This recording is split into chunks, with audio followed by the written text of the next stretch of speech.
that we've seen evolutionary improvements.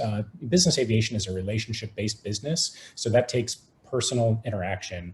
When you think about disruptive technology, that's something that significantly alters the way that consumers or industries or businesses operate. So the taxi industry was disrupted by Uber. We've not seen that type of disruption in business aviation. But I'd offer that there's some exciting new technologies that are on the horizon, particularly with regard to sustainability. So sustainable aviation fuel can have a significant impact, and that's something that's being adopted by operators around the world.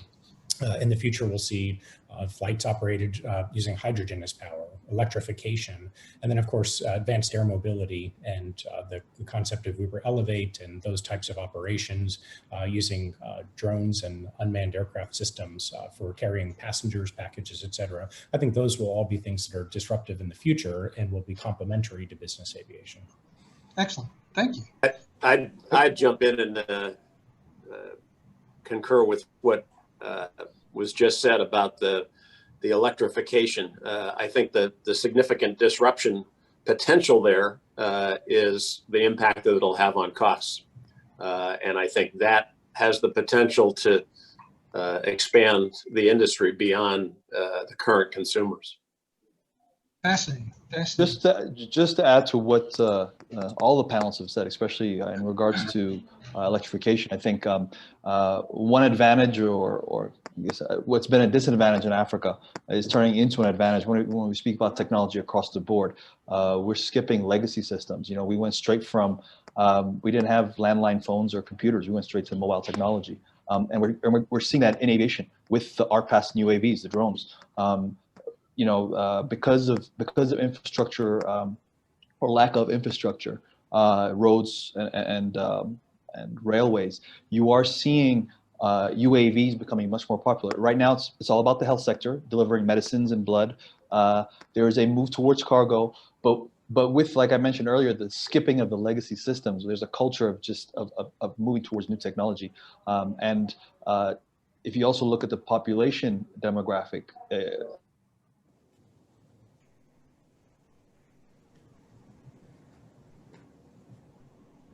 Yep, there's a slowdown. Let's see if he catches back up. But David and Lorna, if we ask the question, how will disruptive technology impact operators? I think on a next event, this would be a panel itself, because I totally agree to John and Mike. There are a lot of opportunities out there, a lot. And I think we need to follow these opportunities. Back to your question, how have it impacted? I think we agree there is a lot of room for improvement. Very true. Thank you, Stefan. Dawood, I think we lost you there for a second. Midstream, are you back with us? Yeah, sorry, a bit of a network issue today. But yeah, I was just saying, I think going forward, like everyone's saying, down the road, but the one advantage here in Africa we have is we will probably move faster towards electrification. Fascinating, thank you. I mean, I'll add from my kind of my legal perspective. To me, and you've already hinted at this. I think everybody touched on this. And looking backwards, as Stefan indicated, how has the disruptive technology impacted? From my legal perspective, the biggest one is the advent of the internet and the ability to connect people and create markets that don't fit into the current regulatory scheme. They certainly don't fit within the regulatory scheme within the US. I don't think they really fit in necessarily to the regulatory scheme in the UK and perhaps in Africa. And when you have a website where people are out selling seats on a per seat basis on aircraft that you really aren't supposed to be doing, that's very disruptive. And that's been a big problem, and that's an ongoing discussion, and kind of to Stefan's point, that's going to go forward. And there's a lot of discussion going on now within the regulators as to how do you leverage, it's UAM, it's UAS is driving a lot of the discussion. And Mike and I sat at a conference 2 years ago now where that was the big issue was, man, how are you going to deal with this? Or it was the big issue in my mind because I'm a lawyer, but how are you going to deal with this? How are you going to regulate this? So I think that's some great discussion. Again, that's my legal perspective. I'll open the floor one last time. Anybody else want to say anything about disruptive technologies before I go to the next question? Okay, hearing none, let's move on. So the next question we had, which operator business models work best or are working best? Why don't we start with Dawe? Do you want to talk about what business models you're seeing and what's working and what's not working?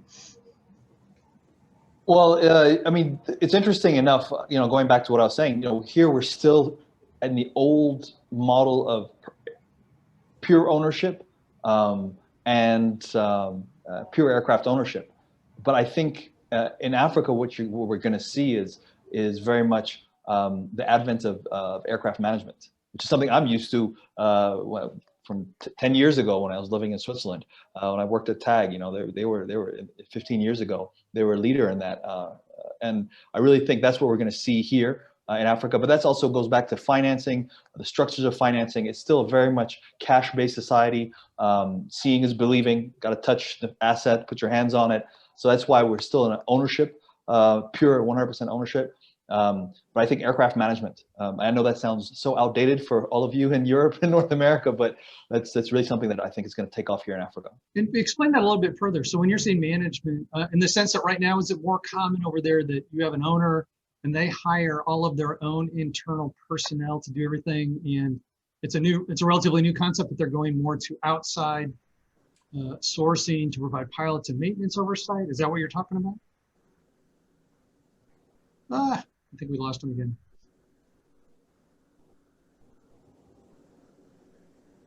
Let's see if it catches up here. In the sense that the operator owns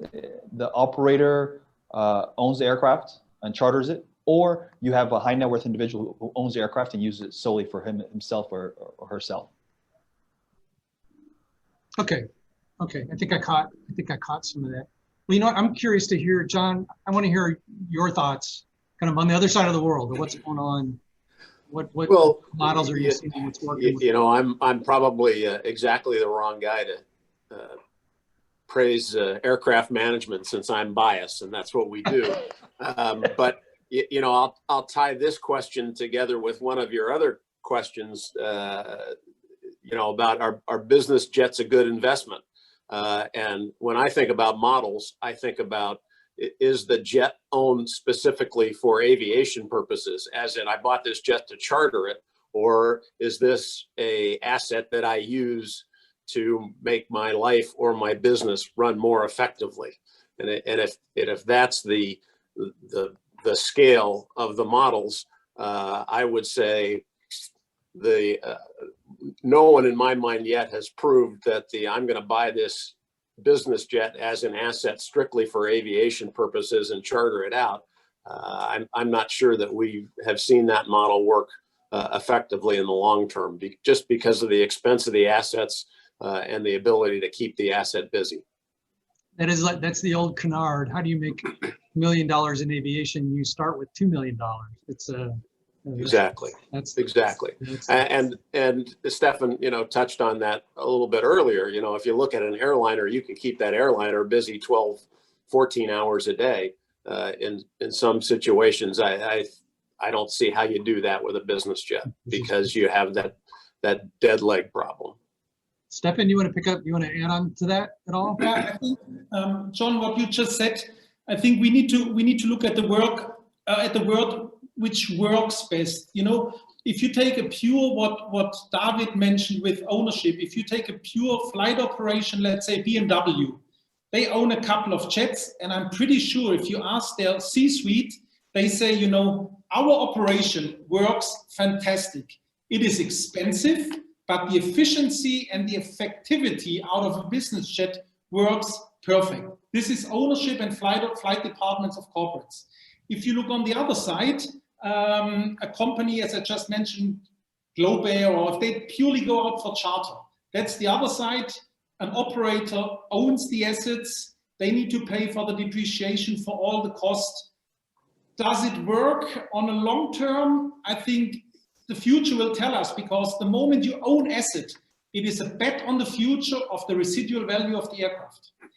MHS Aviation, we're a kind of hybrid. We have 18 aircraft, of which half of them we own about. So we own a Global, we own a Challenger, we own one Falcon, the other is managed.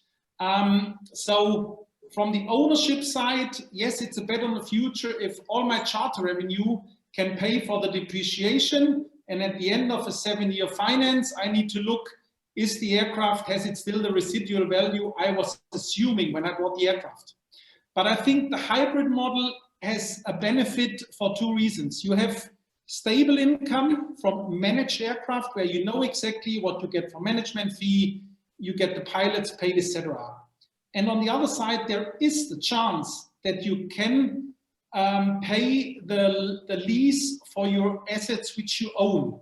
But we might speak in 5 years from now, and I can tell you the Falcon has worked well, the Global might have worked not that good. So there it's really about the aircraft type, about the market situation. John might know as a buyer from Solaris. So I'm a fan of a hybrid model. I can hardly see how pure management, where you have to earn all the depreciation yourself from a charter income these days. Prices are down in charter, there is much more pressure. It's a buyer's market. We have overcapacity, even more due to COVID. I don't know if pure ownership is really an operator on the long term, which works. Fascinating. Okay, thank you. Let me turn to Mike and say, hey, Mike, from your membership perspective, again, looking at what are the challenges faced by different types of operators. So what are you seeing as far as which models are working, which are not working? Do you have any sense for that? Yeah, certainly. So one of the things that I wanted to comment on is the role of the corporate flight department. I think one of the values of a corporate flight department is that you have a business unit that's strategically aligned with the goals of the company.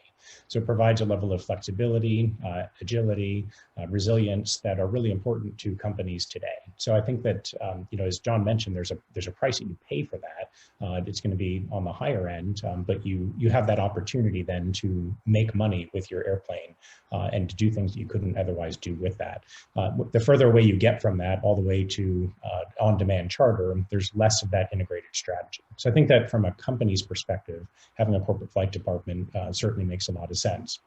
If they want to be less involved, if there's a higher amount of personal use, if they need supplemental charter revenue to make economic sense for the airplane, then going to managed aircraft with a management company with a 135 certificate, that makes more sense, et cetera. So it's really an independent individual analysis who owns the airplane and what they want to do, which business model may make the most amount of sense for them. The great thing about business aviation is there are a lot of business models. And that's the other one that I think is really exciting is membership type programs. And Wheels Up is a perfect example of that here in the United States. And they certainly have ambitions to have operations outside of the United States and growth globally. And one of the reasons I'm excited about that business model is it's an opportunity to bring a lot of people into business aviation. It's an entry point, particularly when they're able to connect passengers together and share flights and operate in a way that, as Kenny Dichter, the founder of Wheels Up, has said, can democratize business aviation. We'll see if ultimately that business model is successful and brings a lot more people in, but certainly what we've been seeing and hearing from people who are with the Wheels Up program is they've had great success, particularly in the COVID-19 pandemic environment where people are concerned about traveling on the airlines. This is an entry point into business aviation, private aviation for them. So I think that there's a lot of excitement around that. And I think a lot of opportunities will be created as a result of that. Once you've flown on a business aircraft, it's pretty hard to go back to the airlines, although the airlines still play a very important role in our transportation system and often is the right tool for a particular mission. But it's pretty exciting to see what might come from that. And then the final point that I wanted to make, and it's related to the charter market and also related to getting more people into business aviation, is as we see technology change, and Dave, you mentioned this earlier with regard to what can be legal or not legal depending on the regulatory construct.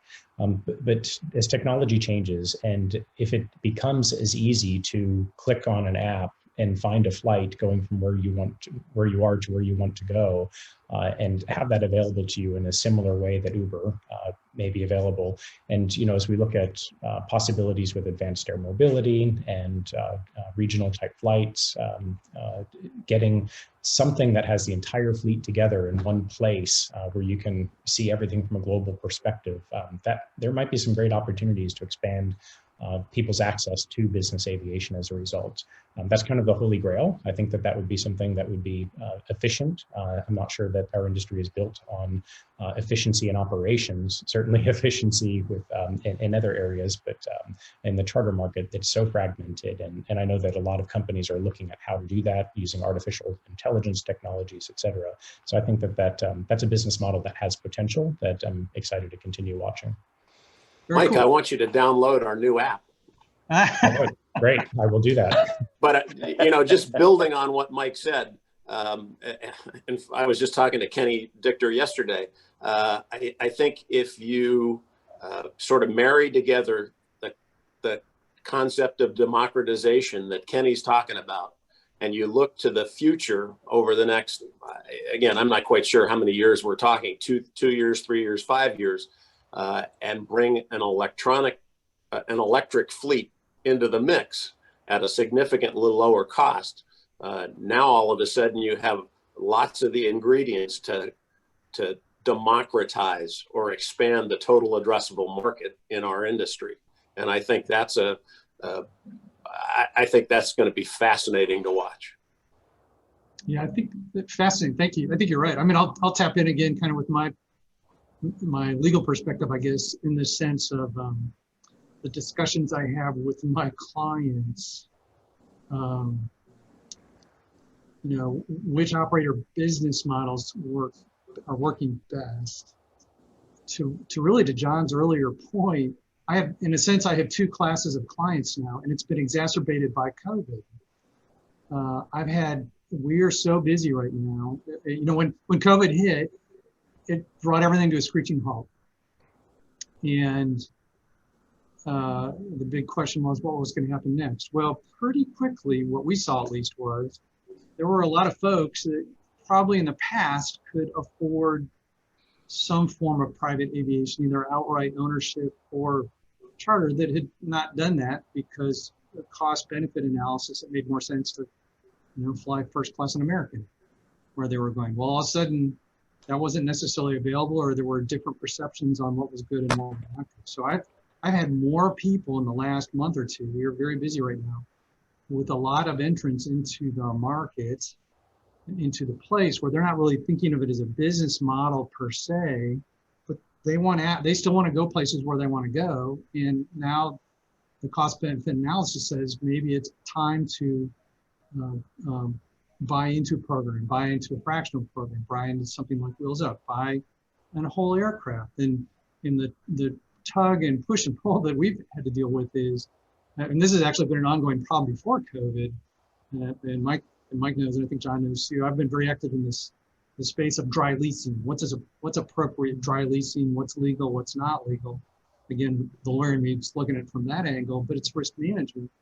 And that's part of the technologies too that have come up, is that's part of the business model. And a lot of people want to come into the space, buy an airplane, and then do a lot of dry leasing when it's really charter by another name. And they have to be very careful about that.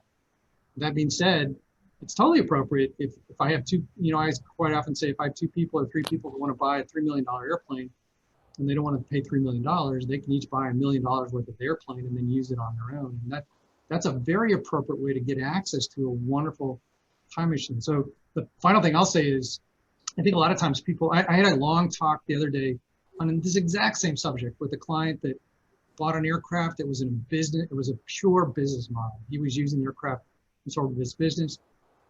Things have changed in his life. COVID have changed. It's really morphing into more of a pure personal model. And he was struggling with how do you justify that from a cost perspective? Well, kind of what John said, for him, it's a time machine.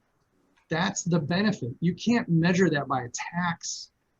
It's not a tax number or an accounting number. It's a pure, I have the ability to go where I want to go, take my family where I want to go. And so that's part of that analysis, which kind of morphs into what John already led to as well, as are business jets a good investment? And I guess the question is, what does that even mean? What do we mean when we're talking about an investment? And, you know, and again, the panel is challenges faced by different types of operators, but, you know, our business jet's a good investment. So Dawa, you haven't said anything. Well, do you want to jump in and give us your thoughts on that? Yeah, actually, I'm going to mention my bias. My bias being that I'm a former PC-12 and King Air pilot, so I'm a turboprop guy.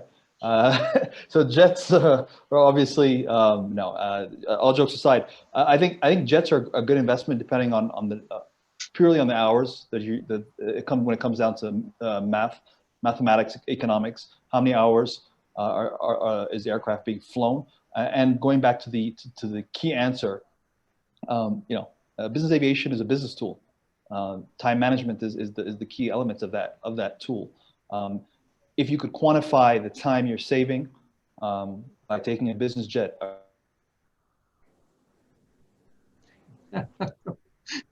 No luck with the connection with that one. Give him a second here and see if it shows back up. Hold on. Well, so a lot of what. Help to quantify. Oh, there he is. Are you back? Yep. Sorry. I was just saying that if you can quantify the time, it's worth the investment. You know what? So that sounds like a perfect segue to what I suspect Mike might want to talk about. Mike, do you want to jump in and carry forward with that thread? Yeah, exactly. So, and we've touched upon this before, it's really depending on how you use the asset. If you're looking at the aircraft from a market depreciation perspective and you buy something for $20 million and in 10 years it's going to be worth $6 million, is that a good investment? Maybe, maybe not. It's really in how you use it and what you bought the asset for. I know it's on a different scale, but my iPhone costs probably around $800.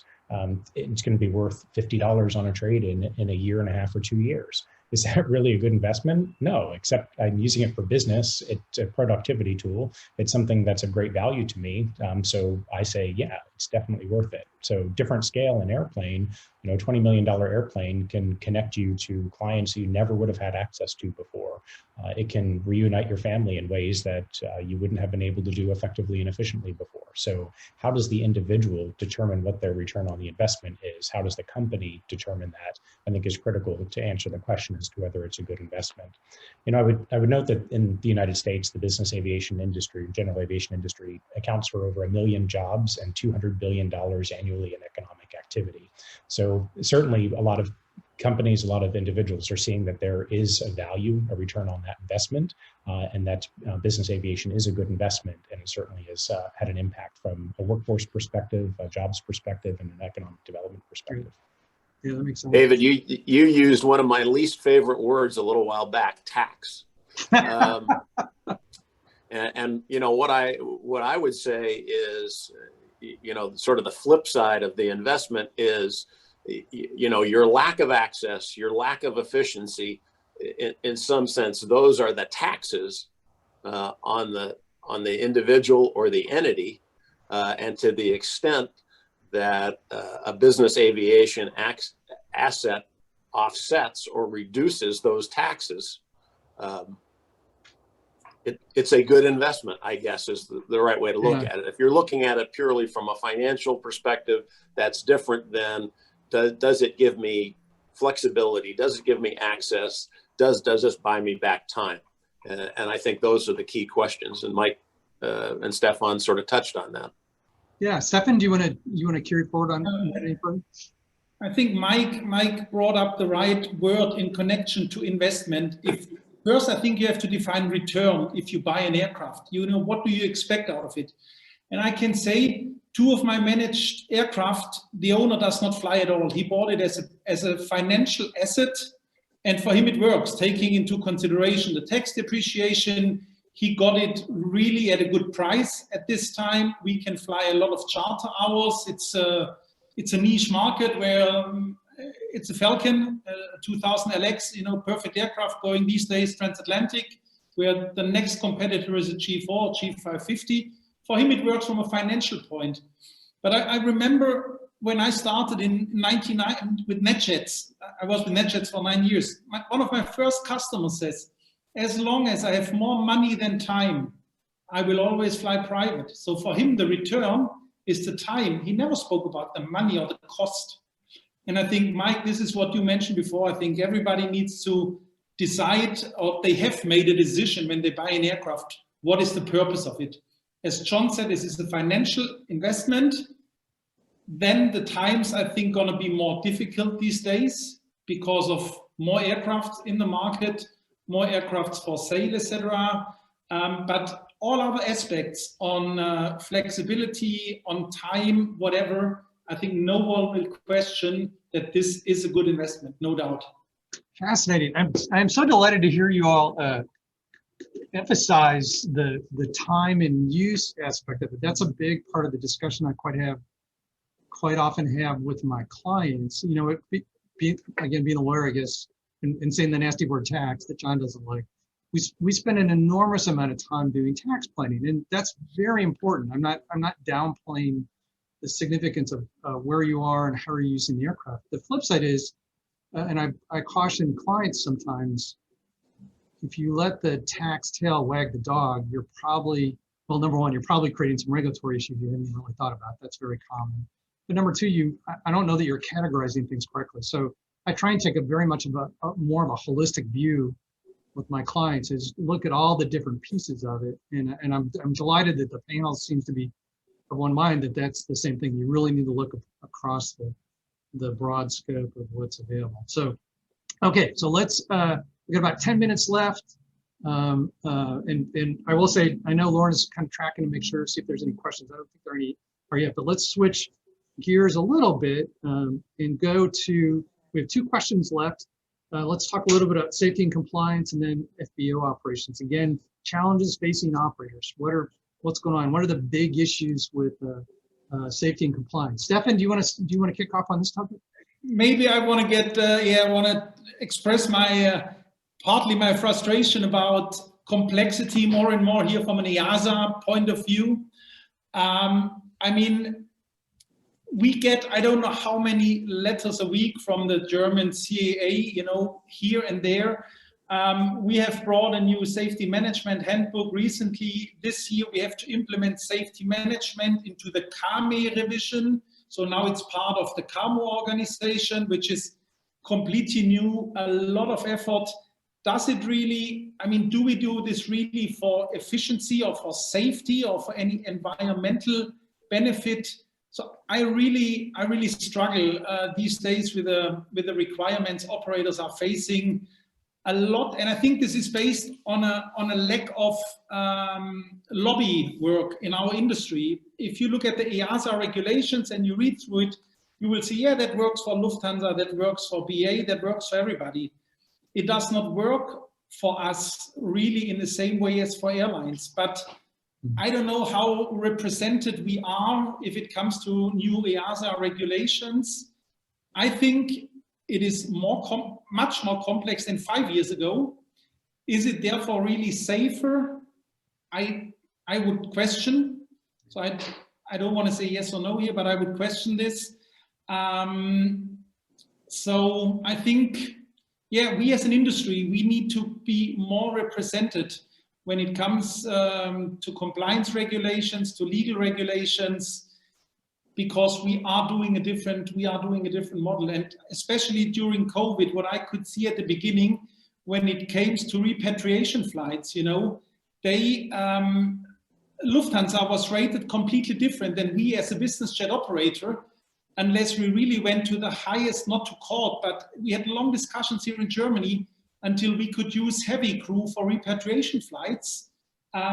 It was never to in safety standards, but I think you can hear a little bit my frustration. I think we as an industry, we have it in our hands to raise our voice in a positive way and work with the EASA authorities in order to get this better reflected, what our industry requires or can serve compared to an airline. That's my wish to all EBAs, EBAs, GBAs, all the associations. I think it's in our hands to improve this. Very good. Well, I wonder, John, if you want to, I'm curious to hear your side of the pond on that same thought. Well, I could not agree more with Stefan. I think our world is getting more complex by the day, and COVID and all the regulations and requirements around that certainly have not made it any easier. And as we bring new disruptive technologies into the airspace, that complexity is going to continue to grow. One other thing that I would toss out from a safety perspective, and I know everybody in our industry thinks of safety as how do I safely move an aircraft from point A to point B. But the other safety perspective that I'm concerned about on a daily basis is the safety of the data that we have for our clients and cybersecurity. You know, we have a tremendous amount of personal information that's very important to the folks riding around on our airplanes. And we have a growing den of cyber thieves who are out there busy trying to steal that information. So when I think about safety, I think about not only physical safety, I think about cyber safety. Yeah, fascinating, fascinating. I mean, Mike, do you want to add anything onto that? Yeah, so when I think about safety and compliance, first thought is that business aviation has a really great safety record, and it's comparable to that of the airlines. So I think that's an important message for us to ensure that the traveling public understands, but also that we don't take for granted. And the regulators have a very specific role, and that's the traveling public and their safety. And you know, if it's a commercial operation, there's a higher level of regulatory oversight. If it's a non-commercial operation, less regulatory oversight, still a requirement for compliance. And the vast majority of the business aviation industry shares that goal for safety. You know, the safest aircraft is one that's just sitting in a hangar and not flying. And we, every single day, are operating thousands of flights and doing so safely because of a risk management based approach. And I think that attitude toward safety in my almost 2 decades in business aviation, I've seen that compliance attitude become more positive and more collaborative. And I think that that's been very positive. And when we talk about compliance, it extends beyond the regulations for safety. And John, I'm going to say your least favorite word, taxes. It's balancing the tax structure, the regulatory structure, et cetera. And I think that one of the things that we see happen on a regular basis is that somebody buys an airplane, often for the first time, and they set up a specific regulatory construct that balances everything well. And then over time, they change how they use the aircraft. They see opportunities for personal flying, or they see opportunities for business flying, and they may not necessarily understand how that impacts the original concept that they set up. So I think that in addition to safety management systems being an ongoing look at safety and collaboration and communication, the same comes with that structure, the construct that was created initially, and should be reviewed on a regular, at least annual basis to make sure you're still compliant in that area as well. So those are some of my key thoughts with this. Yeah, thank you. Fascinating. That's all very, very consistent. Dawit, you're left. What do you want to add about safety and compliance?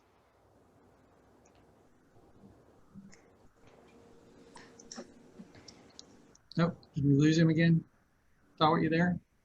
Yep, I'm here. Just to make it quick, because I know the network's not great. I agree with everything that that everybody said, but from a perspective, regulatory perspective, we have a perception problem here across the continent of what business aviation is. It's seen as a rich person's personal toy. So obviously the gap between regulation for commercial airlines and business aviation is tremendous. But on a positive note, what I will say is that COVID has actually created more awareness for business aviation in Africa, because it was the only way to get around. And as a result, governments, regulatory bodies are now looking at business aviation as a tool, especially when heads of state, that was the only way they could travel. So, so I think from a safety perspective, yes, there's aircraft safety, but also human safety. I think COVID has brought to light that, you know, when you're in a private aircraft, you have much more control of your health than you do when you're on a commercial airliner. So that's actually kind of helped create awareness for business aviation on the continent. Very good. I know we have thank you, Dawit. So I think we have about 3 minutes left. Let's do a really quick lightning round, because our last topic was FBO operations. Everybody give me one challenge that you're seeing that's going to be a challenge going forward at FBO operations. Can you give me one thing, Dawit? Customs immigration quarantine. That's a good one. Thank you. Mike, what do you think? I think the small FBO business, owner operator, small mom and pop, that business model is challenging, and I think that there's a great opportunity for further consolidation in the FBO market. Very cool. John, what do you think? I think their current biggest challenge is staff turnover and training, and the impact that it has on quality people, well-trained people servicing the aircraft and the passengers. Fascinating. Excellent. Stefan, last but not least, what do you think? I think we will face challenges in terms of capacity when it comes to FBOs and democratizing. More smaller planes, more movements, less parking, less staff, well-trained staff, as it was just mentioned. So we will face challenges in that segment. Not that we can solve it, but it's going to be a challenge. Yeah, very good. Well, according to my watch, we have about a minute left or so. Let me open the floor to see if is there any other big challenge, kind of lightning round again if you want. What's the last big challenge you want to say is facing operators today? Does anybody have anything they want to toss on the table? Actually, I think. Oh, sorry. I was going to say, I think there's challenges in any industry, and this industry is as capable of solving those challenges as any industry. And so I look to the future quite positively. Good. Mike, you want to toss anything? I'm sorry, Lauren, are we done? Or do we have any questions? No, it's fine. I was just going to make a comment that somebody had commented on Stefan's remarks about being frustrated with the ASA and safety rules, and someone's made a comment about it in chat. I asked if anybody else shared your frustration, and I just wanted to draw your attention to that Razvan Stefan, one of our earlier panelists, has said, to be very honest, in Malta, we definitely had and felt the full and great support of Malta CAA as business aviation operators, which is very much appreciated. Even from the health authorities, support was there. Could have been a bit better, but was definitely there. So just wanted to update you on that perspective. Yeah. Very good. Excellent. Mike, what's the last biggest challenge you want to say? I think it's always going to be the perception of business aviation, and it's come up before on this panel, and I think that that's an accurate one. The vast majority of the population won't have an opportunity to fly in a business aircraft, and they won't understand the significant value it brings. And I think that that's a challenge that everybody in the industry needs to take on as their own personal challenge to ensure that everybody in their network understands the value of business aviation and what it brings to the economy. Perfect. Stefan, anything you want to add? I think environment, which was also on our topics, we left it a little bit behind. I think seeing more pressure on even on commercial airline and fuel per seat kilometer, etc. We need to be very sensitive. And what Mike just said, how we present ourselves. This is not a toy. This is part of an economy. It might be manufactured, whatever. And I think we will face this challenge more and more coming up, not being the fuel burners these days. Makes sense. Dawa, last word, 10 seconds. What do you want to say?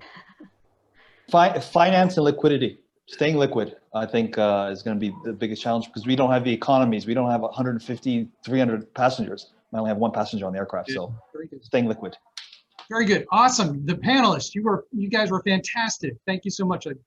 A great discussion, very interesting. Lorna, thank you so much for the opportunity to participate on this and talk about these very interesting topics. I'm very grateful for that, and I'll turn it back over to you. Thank you very much. Well, thank you, David. Thank you, panelists, Stefan, John, Dawit, Mike.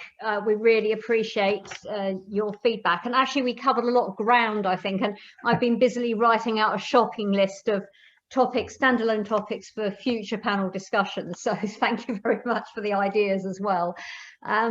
So without further ado,